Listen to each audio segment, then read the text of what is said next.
Good morning everyone. हम जो है हिस्ट्री पढ़ रहे हैं फर्स्ट चैप्टर। ठीक है। आज का जो हमारा टॉपिक है समुद्री यात्राएं और भौगोलिक खोज 6.3.1। जिस समय कॉपरनिकस गैलीलियो जैसे वैज्ञानिक अपनी खोज में लगे हुए थे, उसी समय यूरोप के नाविक दूर दराज के महाद्वीपों तक पहुंचने के लिए समुद्री मार्गों की खोज कर रहे थे। उन दिनों लोग किनारे किनारे तो समुद्र में यात्रा करते थे, लेकिन गहरे समुद्र में कम ही यात्रा करते थे। ठीक है, हमने कॉपरनिकस गैलीलियो जैसे महान वैज्ञानिकों के बारे में जाना, जो उस समय जो है अपनी खोज में लगे हुए थे। उस समय यूरोप के जो नाविक थे वो क्या कर रहे थे कि दूर दराज के द्वीपों तक पहुंचने के लिए समुद्री मार्गों की खोज कर रहे थे। वे समुद्रों के किनारे किनारे तक तो दूर तक यात्रा करते थे, बहुत कम यात्रा करते, दूर तक तो यात्रा करते थे, लेकिन गहरे समुद्र में जो है यात्रा वो कम करते थे। चलिए बताइए, तो पूरे महाद्वीपों का जो है जितने महासागर हैं उनका जो चक्कर है, पूरी पृथ्वी का चक्कर नाव से लगाने वाला व्यक्ति या नाविक कौन है? पता है क्या किसी को? तो नाव के माध्यम से पूरे महाद्वीप का चक्कर लगाने वाले व्यक्ति का नाम है मैगलन। जो नाव के माध्यम से जो है उन्होंने वर्ल्ड टूर किया है। ठीक है, ऐसा कह सकते हैं। इसका मुख्य कारण था कि वो अधिक गहराई पर अगर वो नहीं जा पा रहे थे, तो उसका मुख्य कारण क्या था कि उनके पास ना तो कोई नक्शा था और ना ही समुद्र के रास्ते की उनकी जानकारी उनके पास थी।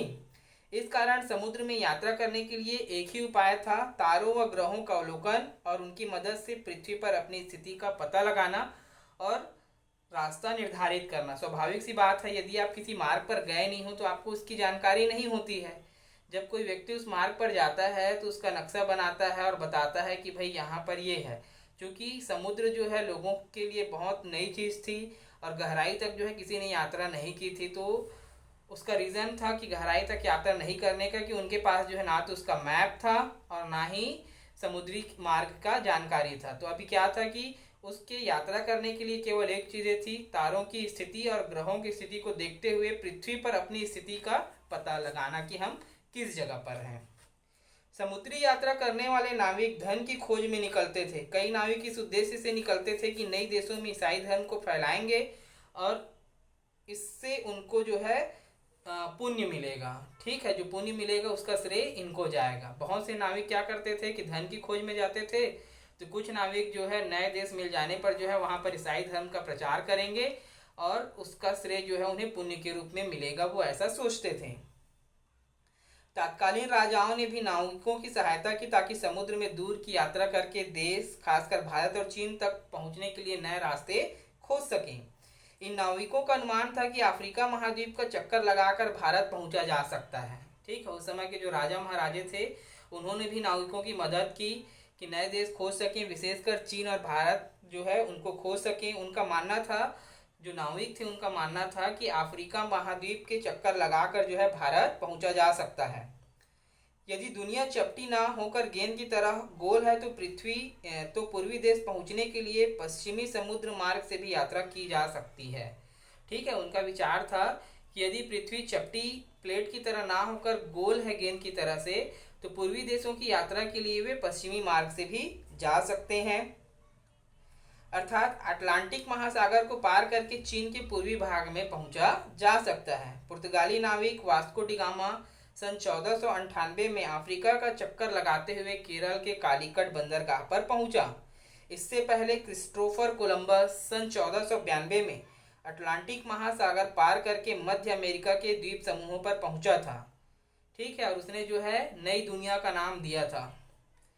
कोलंबस को यह पता चला कि वह एक नए महाद्वीप पर पहुंचा था। वो भारत की ही खोज में आया था क्रिस्टोफर कोलंबस। ठीक है, लेकिन जो है वो कहाँ पहुंच गया था? अमेरिका पहुंच गया था। और उसके बाद में पता चला कि वो एक नए महाद्वीप पर पहुंचा है। वह यह भी सोचता रहा कि भारत का कोई हिस्सा है और वो इसे इंडीज और वहाँ के निवासियों को इंडियन मानता रहा। ठीक है, उसे नए द्वीप को वो क्या सोचता था कि भारत का ही कोई हिस्सा या भूभाग है, अतः वहाँ के उस जगह को इंडीज और वहाँ के लोगों को वो इंडियन मानता रहा। बाद में एक पुर्तगाली नाविक अमेरिगो वेसोपिक्की ने स्थापित किया कि एक नया महाद्वीप है और उसी के नाम से इस महाद्वीप का नाम अमेरिका पड़ा।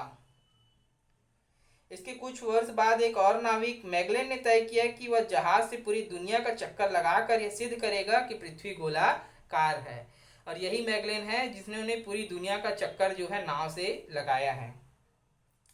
वह इस यात्रा को पूरी नहीं कर पाया और रास्ते में उसकी मृत्यु हो गई, लेकिन उसके अन्य साथियों ने यात्रा को पूरा किया।